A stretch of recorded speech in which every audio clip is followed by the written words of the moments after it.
Hey, how's it going, everybody? I hope y'all had an amazing weekend. I tell you what, mine was busy. I will say I didn't get enough, as much as I wanted to accomplished this weekend. I was severely hindered. Um, I had allowed somebody. I did a bunch of work on my on the studio, so I guess I'll jump right into that. Um, did a bunch of work on the studio. As of next week, all shows will be happening in the studio now. So finished the walls, finished everything inside there. Really just need to move all the equipment inside there now. Speakers, microphones, cameras, all that stuff. Now needs to go in there.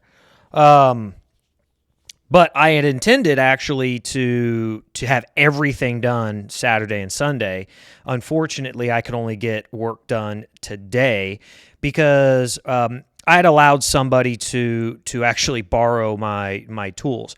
And instead of being considerate and making sure that they were supposed to be home yesterday, they went to Austin on Friday to the Austin city limits, and I allowed them to borrow some of my tools last week. Well, they were supposed to be home yesterday, but in typical inconsiderate, unself-aware style of this individual, they just thought that it was no big deal, that I needed my tools, that I needed to do this work. And so they just said, fuck it, I'm going to stay in Austin another day.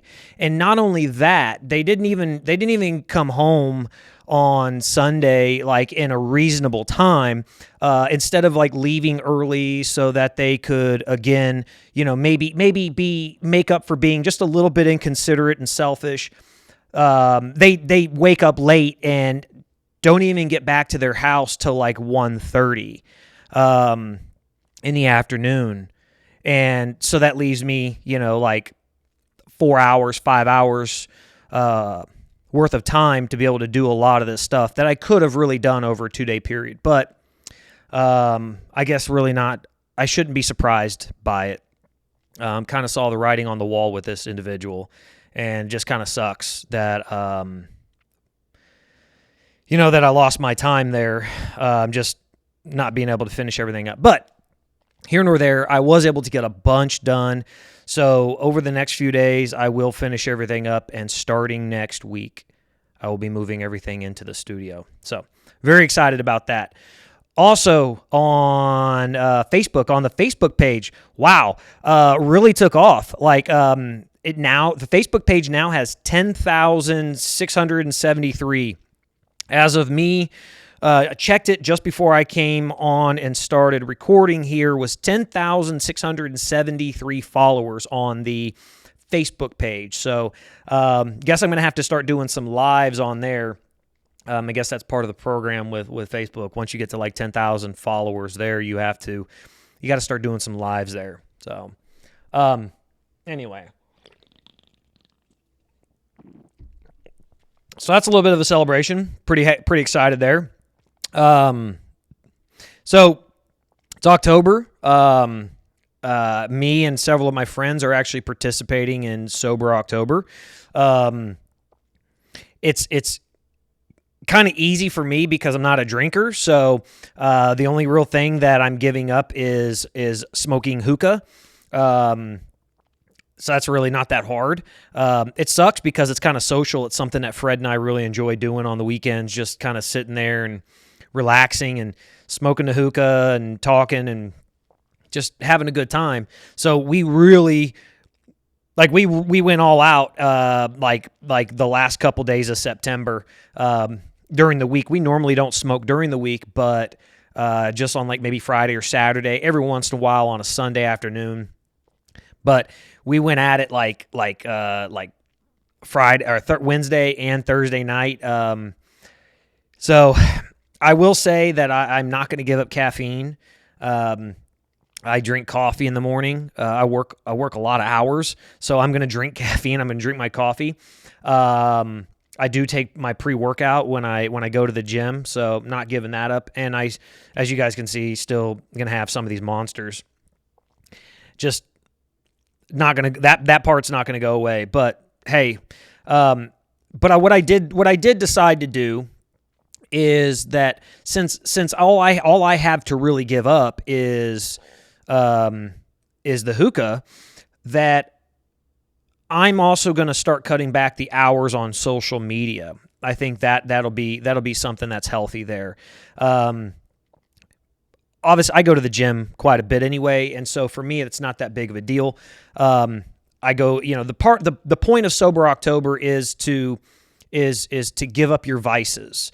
And usually there's some kind of challenge involved, whether it's like going to the gym or exercising at least 30 minutes to 1 hour a day, or getting outside. There's usually supposed to be some incorporation of physical activity and wellness that goes along with it. So it's not just about, giving up alcohol or smoking cigarettes or, for people who smoke weed or whatever. It's really not supposed to be just about that. It's supposed to incorporate some challenge. So I will say that what I've done is I'm gonna back off, knock down social media a little bit. What I did do is since Friday, I have noticed, or not have noticed, but obviously you have these, you can time spent on your phone, things like that. Since Friday, my usage has been down about 14%, so that's pretty good. Considering I'm on here, I have to be on here quite a bit, and I have to do a lot of different stuff. But it's good because I can use that time for writing and mental exercises, things like that. I'm also going to incorporate a little bit more cardio in the gym. Obviously, I do a tremendous amount of weightlifting, but I don't do really any cardio. My cardio is the speed at which I lift. I lift very heavy and I lift very fast. Traditionally, I don't rest very long. When you see a lot of like power lifters, they'll go in there and they're lifting extremely heavy weights all of the time. They're resting for 5-10 minutes in between sets, whereas I may go do a set of deadlifts of 400 pounds and I'm only resting 2 minutes in between sets. Or when I'm doing bench press with like 120-pound dumbbells, I'm only resting, depending on the day, I'm resting like 1.5 to 2.5 minutes between sets. So I am sweating up a storm. My heart is pounding.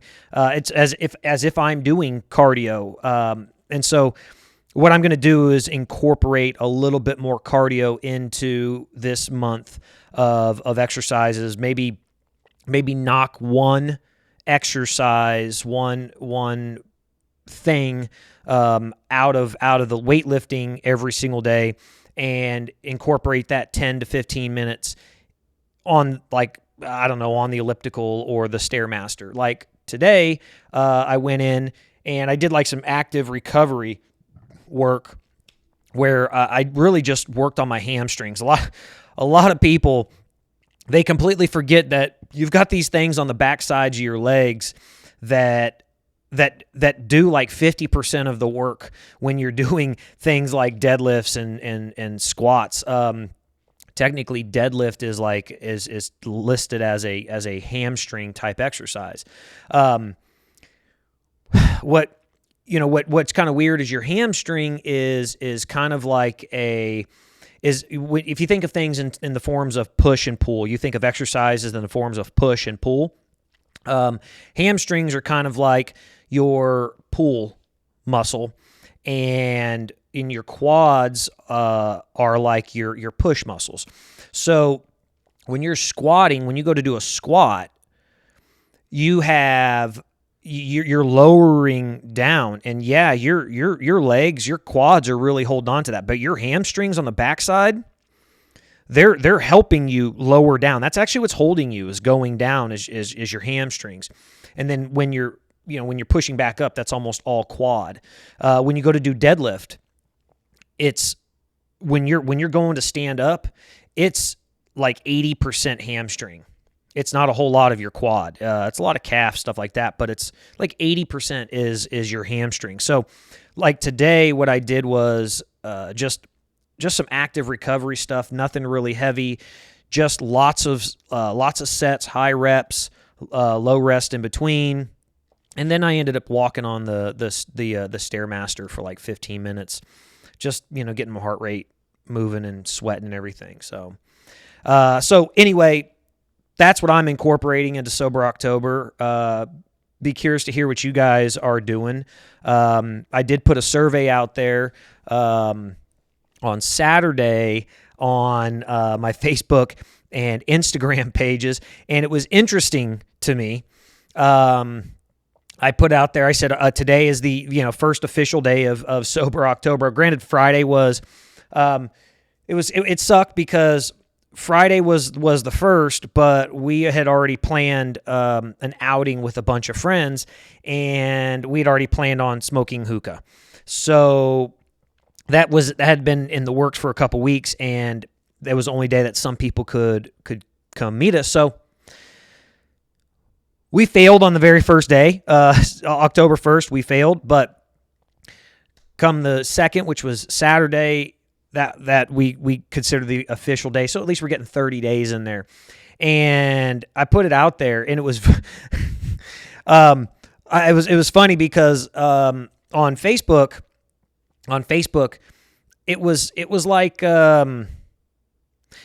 52 or 53% said fuck no, absolutely fucking not. They're not participating in Sober October. And it was funny because like the first few people that voted on there were literally no.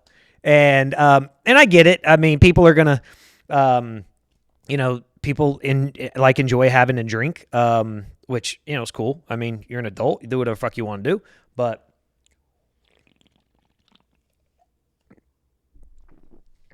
I thought it was funny. People were just fuck that. I'm not giving up. Not participating in that at all. So I thought it was kind of funny. But over on Instagram, it was like 90 some odd percent people said, yeah, they were participating in Sober October. So I don't know. I don't know what's going on. Thought that was interesting. But anyway. So yeah, I dare getting into a topic here. And I'll try to tread lightly. I'll try to be gentle. But I tell you what, I had to eliminate somebody from my life this weekend, and it sucked. I won't go into the details of who the person is and anything like that, but it sucked. It really sucked. It sucks having to eliminate people. But I tell you what, I thought about it today. See, well, I mean, it's the person that I let use my tools.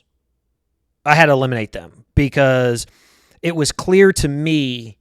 So see, there was a conflict, and I spent the last 48 hours basically working and kind of processing my thoughts and my feelings and everything.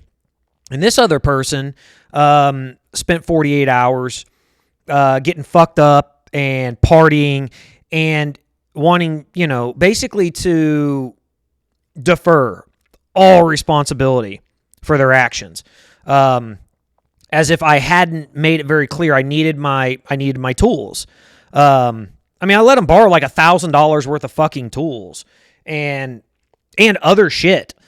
Like, I've gone completely out of my way for this individual to assist them, and just completely fucking inconsiderate. And it sucks. And it really sucks because I really thought that this person was a thoughtful, caring, considerate person, but very selfish individual. And so I spent the last 48 hours really evaluating my thoughts and my feelings about it, and kind of came to peace with what needed to be done. And really just eliminating all communication with this individual. They've got a lot of shit they need to work on in their lives, which, hey, I admire anybody for, and that's great. But don't you can't go and say you need to work on your fucking life and then you go out and fucking party all the goddamn time. You can't go out and say you need to work on your life and you're fucking drunk all the time. Alcohol is not a way to get away from your responsibilities. It's not a way to avoid them. It's only going to make things worse. And it sucks. It sucks to see that in this person because I think they had so much potential, and it's just miserable. And you know, I look at it from this perspective. I spent 2 years. I went to therapy twice a week for 2 years. Loved it. I thought it was fantastic. Obviously, I've talked about it tremendously. I spent 4 years really working on myself.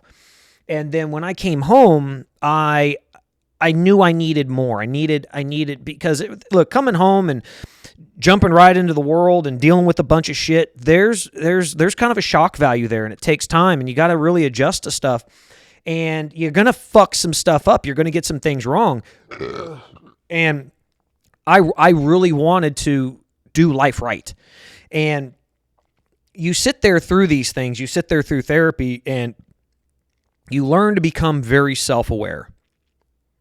You learn to evaluate yourself, and not to say you're going to be perfect, because look, we're all going to fuck up. We're all going to do wrong that we know is wrong, or even in someone else's eyes. We're all going to do that. Nobody is perfect, but it's how you address it that really separates a lot of people. Are you going to take responsibility for it? Or are you just going to kind of shrug it off and, you know, kind of pretend it doesn't exist? And so I spent a lot of time, and I found that the best thing for me as an individual was to just attack things head on and acknowledge what I've done wrong, my faults, my flaws, and either atone for them, work hard to correct them, or just say, hey, look, this is just who I am. Either we can agree to disagree, or you just got to kind of go your separate ways.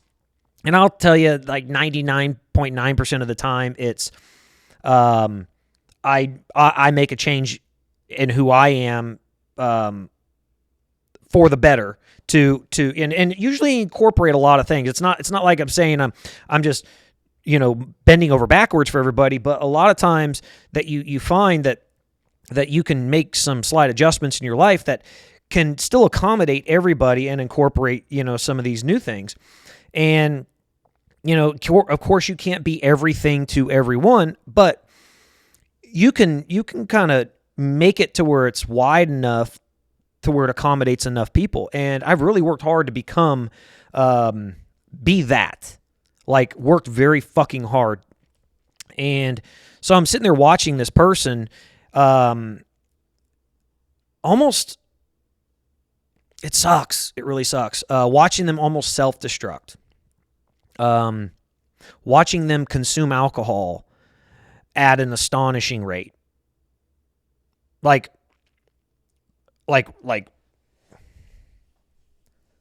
way too much. And it sucks. That sucks seeing that.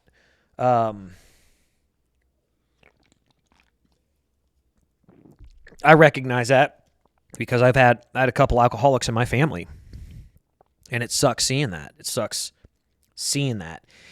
But what you see happen is everything else that comes along with it. It's the deferral of responsibility. It's as if nothing they do is really their fault, or simply saying you're sorry as if saying you're sorry just changes everything. And I really had to, I tried to explain to this person yesterday what they were doing, why it was wrong. And I said, because you're not changing what you're doing. You're still doing the same thing. And just because you're saying you're sorry doesn't mean anything, because you're still doing the same exact fucking thing. So your apology means absolutely nothing. Your apology is essentially empty. Inside, you may feel bad about whatever, but your actions prove otherwise. And that's what people miss. See, we as humans, we're not fucking telepathic. We can't see what's inside someone else. We can't read their minds. And someone may feel bad, but if their actions show otherwise, you have to trust their actions, their words and their actions. Just because someone says they're sorry, if they don't actually change their behavior, if it's the same exact behavior that caused them to have to apologize, then they're not really fucking sorry because they really don't think they've done anything wrong. And then what they're doing is when they try to tell you they're sorry and they try to tell you that they feel bad about everything, all they're doing is deferring the responsibility of their actions or trying to transfer the guilt of that onto another person, which is pretty shitty. That's a manipulative trait. That's somebody who's trying to manipulate a person. When they're trying to, they want to tell you that they're sorry and they feel bad, and then when you call to their attention that, first off, you're the one that created these actions, you're the one that did them, I don't really give a fuck if you feel bad. What you should care about is how I feel. You shouldn't be telling me about how you feel. You're the one that did it. You're the one that is wrong. You acknowledge you're wrong. You don't need to tell me how bad you feel about the situation, about what you did. You should be considering only how I feel about it. Instead, what you're doing is you're trying to make me feel sad and guilty for you, so somehow it lessens the burden of what you've done. And that's just a complete deferral and a transition or a transfer of responsibility for your actions. And that boils down to manipulation and narcissism. You know, you don't have to be narcissistic. Narcissistic doesn't just mean, oh, you think you're the prettiest or you're the most handsome or you've got the greatest body or the nicest car. It's not just that. Narcissism also has to do with never thinking you're wrong. Narcissism also has to do with you being the victim. I mean, victimhood is in a way a form of narcissism because you see yourself always as a certain way, the victim. You always see yourself as a victim. You're never the cause of anything. Narcissists never believe that they're at fault for anything. It's the same. It's right there, and it sucks. It fucking sucks. So, you know, and it's weird. So again, I'm going back to this. I was thinking about it today. That one really cool thing about social media is that it brings us closer. You know, it brings the world to you in a very clear, quick way. So that's cool. But what ends up happening also is if these people are still there, these negative impacts, you have to say, okay, the cool thing about social media is you can cut that shit off. If this is not a family member, it's somebody you see every fucking day, you can cut that shit off. As long as you can control yourself. And I tell you what, I've learned some amazing fucking self-control. I got divorced in December. It'll be 2 years since I was divorced from number 4.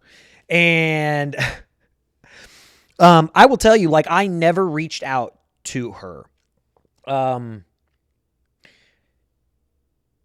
I hope that she's watching this. I hope that number 2, oh God, I got some fucking stories to tell about number 2, that piece of shit. But I have a feeling that number 4 and number 2 watches this. I know for a fact number 1 watched this. It's dumbass. But I will tell you that, like, number 4, I never reached out to her. I filed for divorce in September, on September 29th, September 28th or 29th, 2019, and we were divorced on December 9th, 2019. I never reached out to her. I never text her. I never went on her Facebook page. I don't block people. I just unfriend them. I don't block them because, and I do it because I know that I've got some self-control and I'm not going to go look at their shit because I really don't care. But I know that a lot of people, they don't have that. And so they will fucking come look at my stuff and I see it and I know it's happening. So I will say that I never one time reached out to her, and I would get emails from her. And she would email me on a regular basis, and I would just kind of ignore them. And, you know, of course, they would escalate. Oh, you're just going to ignore the email, blah, blah. I'm just trying to do, like, it's nonsensical shit. Like, I don't really fucking care to respond. Hey, keep it. You know, just whatever. But I think I might have told this story is after Hurricane Laura hit, back up a little bit, one of the first things that her and I did together as a couple was we went to this huge Mardi Gras ball for her family in Sulphur. Her family and like 4 other families put on this big thing. Well, when we went out there, they introduced me. I met her entire family, but I also met her grandmother, her mom's mom. And she was in a retirement home, a nursing home, if you will. And after Hurricane Laura hit, I happened to be in Louisiana, and out of the clear blue, I was driving to a job site, and I drove right past where this nursing home was. And it just immediately, I recognized it and, you know, all the memory of it and everything. And I was thinking, okay, this nursing home is torn apart. So I have no business going in there, but so what I ended up doing as a gesture, I guess, I ended up texting her. I hadn't spoken with her in, like I said, over a year at that point. This is 2020. I ended up texting her and say, hey, I'm literally driving right by where your grandma's retirement home was. Would you like me to go check on her to see if she's okay? Because I know the power was out there and everything. And so a day or so went by. Long story short, she ends up calling me. I was actually doing a live on Facebook. She ends up calling me while I was on live. I didn't answer it on live, and I call her back, and tells you how much I fucking listened to her. Her grandmother had actually passed away in like 2018 or 2019.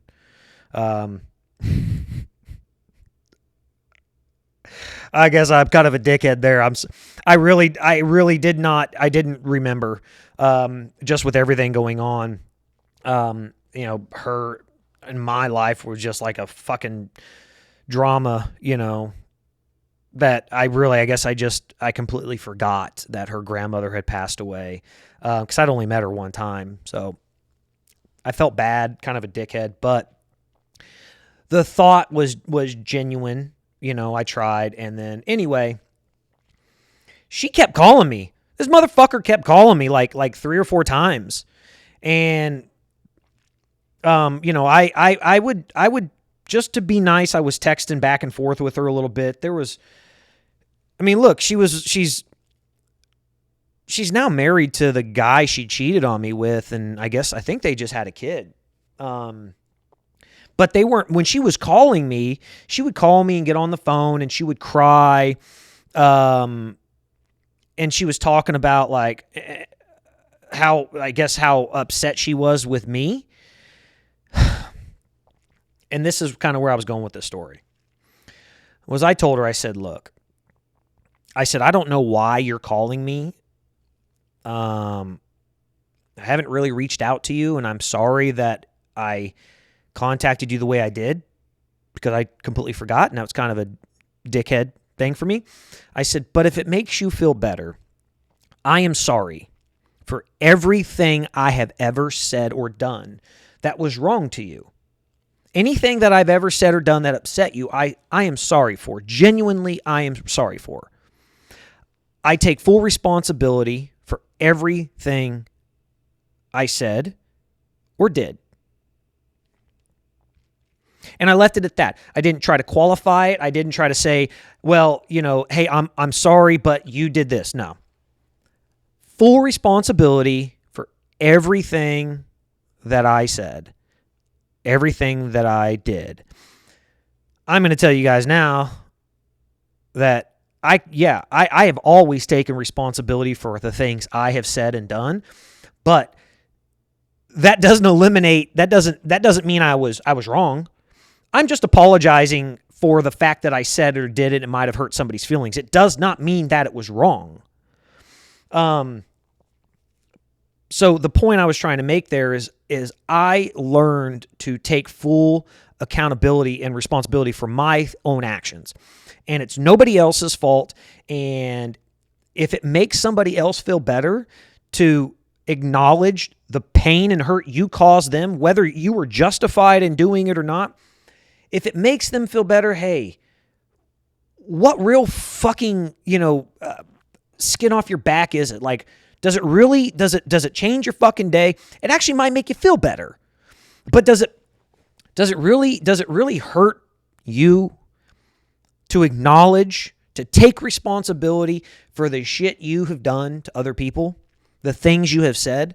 And that's where I'm going back to with this other person, was that they just cannot seem to make an apology without qualifying it with how sad they are as well. And that's the fucked up part. When it comes to this scenario, this current present day scenario, not number 4, current present day scenario with this other person, is that I did nothing. I've just made an effort to be a generous person. It makes me feel good to be a generous person.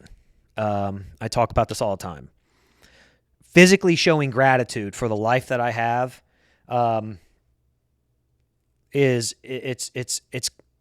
makes me feel good. It's almost like one of my love languages there, where I enjoy helping people. And in this particular scenario, it was just shit on. It was just completely shit on. The complete selflessness was completely shit on. And it sucks. It sucks, especially because the person is so unaware. Everybody in their life has mistreated them. When you have that many people, this particular person has so many people in their lives that have wronged them, where they all were just so fucking rude and mean. And when you have that many people, it's, again, I say it all the time, when there's smoke, there's fire. Like, if enough people are saying the same exact, you're talking about disconnected people. You're talking about people that have no communication with each other, but they're all saying the same exact thing about you, and you still refuse to acknowledge what they're saying, that's a big fucking problem. I will say, kudos to this person. At least they're making some efforts in their lives, and I think that's great. They're going through a lot, and that sucks. That's a lot. It's a lot. What they're going through is a lot for any person, and they're experiencing it all at the same time, and it sucks. So I acknowledge that. I get that. But that doesn't mean I have to that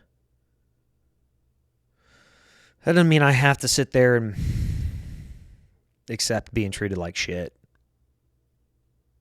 So, just had to cut them out of my life. No communication. None whatsoever. Just, hey, again, it goes back to that self-control part where you don't have to respond to everything. And, they'll text, and I just, at this point, just not responding.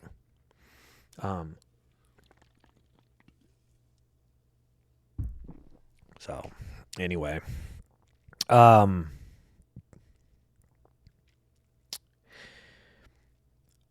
yeah, I think self-awareness is a big problem that we have today.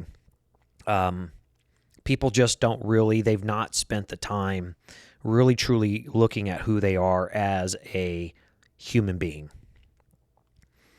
And we all have something to offer. Every single person out there has something to contribute to society. And it's, unfortunately, I think a lot of people, they degrade themselves and they don't think that they have enough to offer to society. So they offer up what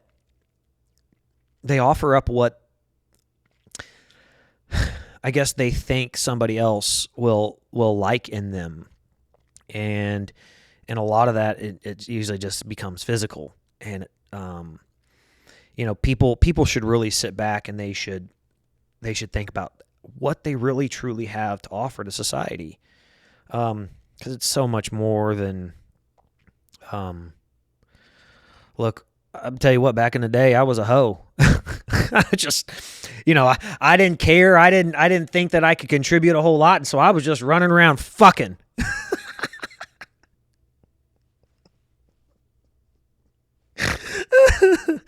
But hey, that's just, when you're in your mid-20s, I get early 20s, what are you going to do? As I've regularly said, I had more money than I knew what to do with, and not enough fucking brains to know not to do something with it. So, but yeah, self-awareness is a big part where people, you have to sit back and you have to look at your flaws. What I did was I created a list a long time ago. I created a list of all the things that I had done. And what I did was I evaluated them based on, okay, here's this list of things that I did, and it was only things that I was responsible for, not contributing factors or blaming anybody else. Just, this is what I'm responsible for. Okay, what are the things I can change? Can I physically change these things? And, it's like a list of like 50 different things. And I go through, and the things I could physically change were like 10 things I could physically change that did not require anybody else to contribute whatsoever. And every single thing out of those 10 was, the reason behind them was ego and patience.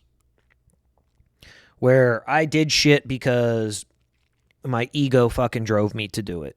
Where I believed I needed to do this to prove something, or just being impatient.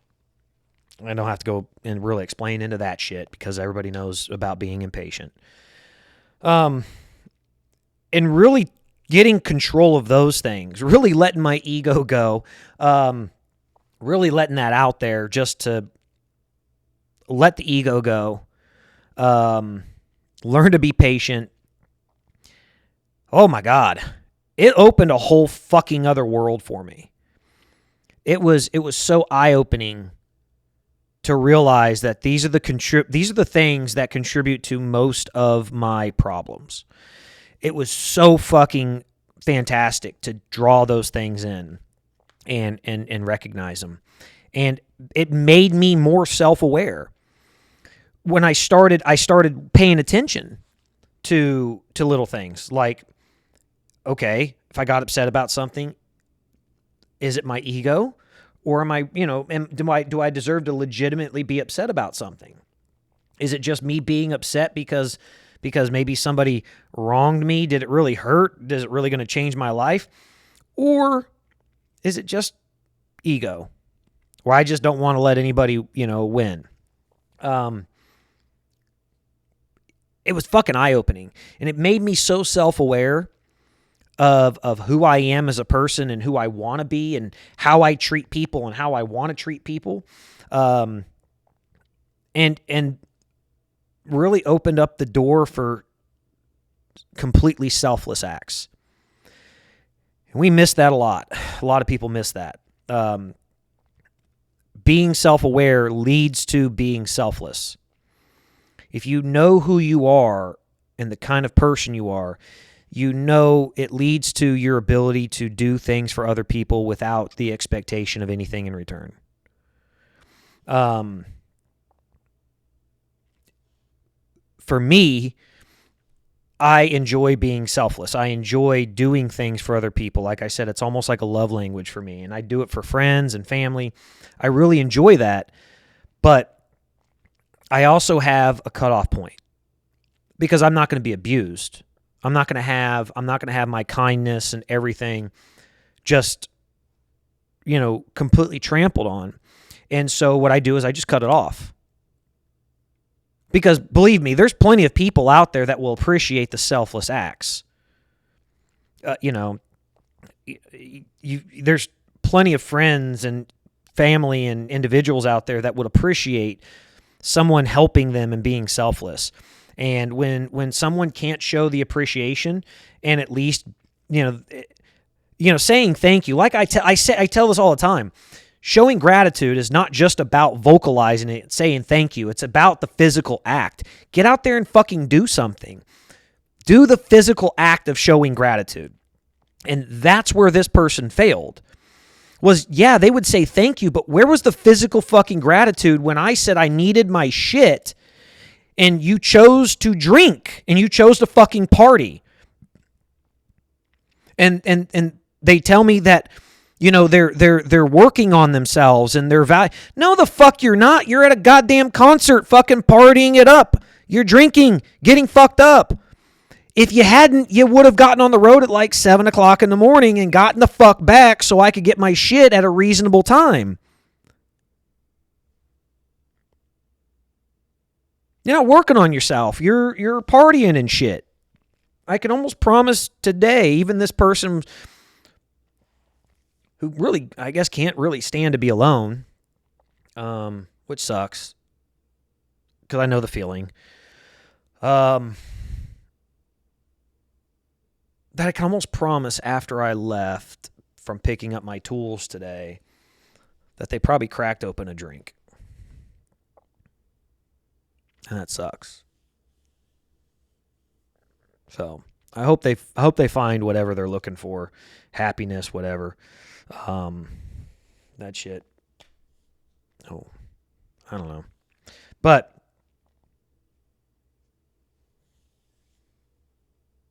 physically showing the gratitude in this scenario, they went specifically to watch one musician on Friday night and was supposed to be back on Saturday. But instead, they chose to stay there all day Saturday and then not leave until like 10:30 this morning, so they got back at almost 1 or 1:30. That's just shitting on my fucking selfless acts. That's just saying, hey, I really don't give a fuck about what you've done for me. I'm gonna do my thing, and I'll get to you whenever I can. Okay. Totally cool. Fine. I can't control it, nor am I going to fight about it. But I can remove myself and my assistance from any further or future events. It's that simple. So, hope they get their priorities straight. Hope they do. That's just life, though. Anyway. Guys, I'm gonna cut it off here. I really got a lot to talk about. Bunch of other stuff, but I'll save it. We'll do it again. We'll do it again tomorrow. So, like I always like to end this. And if you guys have watched it to this point, thank you. I will say I'm pretty impressed. My average viewership on here, like across all videos, is like 12 to 15 minutes. which I think is fantastic, I guess. I mean, I really don't know. It's my understanding that, like, on YouTube, it's a little bit lower. Like, with a lot of people, it's usually 2 to 3 minutes. But I appreciate it. I'll have hundreds of views, and average viewership's like 15 minutes. That's pretty fucking cool. So I'm not sure if you guys are just waiting for my next burp or something, or if you guys actually fucking care what I have to say. But anyway, here nor there. Excited about the fucking studio. I'm ready for that shit. Actually put a couple pictures of it up on my my story, Instagram and Facebook story. Instagram, jason.husk. Put it up there. Pretty fucking excited about it. Think it's going to be great. I just got to get the equipment in there now. So, like I said, all the mic and the boom stand and all the lighting and everything else, because the lighting in that fucking room sucks. So I got to really going to have to work on that in there. But here nor there. Thank y'all. Thank you. All weekend long. I just don't know. I really hope that anybody watching this, I hope you people have somebody, some individuals, maybe one, hopefully at least one, but a group, hopefully, people that reach out on a daily basis and genuinely ask you how you're doing, ask you if you're okay, and check on you. And man, am I fucking blessed. Am I so goddamn lucky that I've got so many people that just, hey man, I hope you're having a good day. I got so many friends. My fucking Marine buddies are fucked up though. Their love language is completely fucked. They communicate in the most fucking horrible way possible, but it's them saying, man, I love you. I hope you're doing well. These motherfuckers are fucked up, but I love them. They're good guys. Yeah, I'm so grateful. So many people that just reach out on a daily basis to say thank you, and I appreciate it. And I'll always say that, and I'll always try to end the show that way, just telling y'all thank you. Y'all are fucking awesome. And a big part of this not only helps me, but I know it helps people out there as well. And I hope that everything I say and do helps somebody. I'm sure some of the shit I say on here I'll get fucking backlash for. I know the person I was talking about today, I know they probably watch. I know for a fact that they watch these. They'll probably never watch another one after this. I understand. I get it. I mean, no, it is what it is. But this is life. So, thank you. Thank you to everybody. Thank you guys so much. If you're watching this, check out the Facebook page. Give it a follow. Give me a subscribe here on YouTube. Check out my Instagram, jason.husk. Also, on the YouTube page, there is a button for alerts. So that way you'll get an alert. You click that, you'll get an alert when I post a new video. Try to get one up every single day. Might spread out a little bit more once I start doing the interviews. But we'll see. So anyway, thank y'all so much. I appreciate it. I hope y'all have an amazing day. Just do something fucking good today.